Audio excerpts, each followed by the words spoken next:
Albee in 1967 for his metaphysical drawing room drama, A Delicate Balance.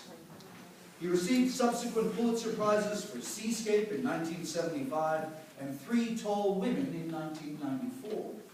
Another play dealing with two troubled couples, A Delicate Balance tempered the apparent realism of Who's Afraid of Virginia Woolf, with a faint touch of the absurdism of Albee's early one-acts.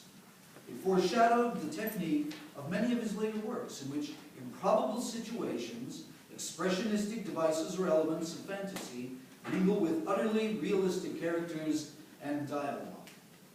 The play revolves around wealthy middle-aged couples Agnes and Tobias, who have their complacency shattered when their longtime friends appear at their doorstep.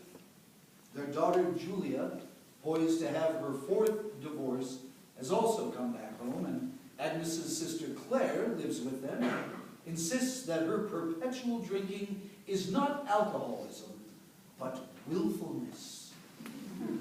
All of this conspires to upset Agnes and Tobias's delicate balance.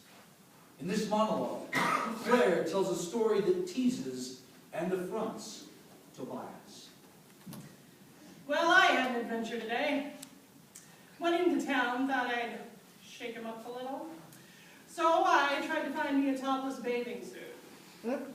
I went in to watch their names, and I went straight up to the swimwear, as they call it, department. And I got me an 1890 school teacher type. I wondered what she could do for me. And I felt like telling her, not much, sweetheart. But I said, hello there. I'm in the market for a topless swimsuit. Oh, what, miss? She said, which I didn't know whether to take as a compliment or not. A topless swimsuit, I said. I don't know what you mean, she said, after a beat. Oh, certainly you do, I said. No top, stops at the waist. Latest thing, lots of freedom. Yes, she said, looking at me like she was seeing the local madam for the first time. Those. Then a real sniff. I'm afraid we don't carry those. Well, in that case, I said, do you have any separates? Those we carry, she said.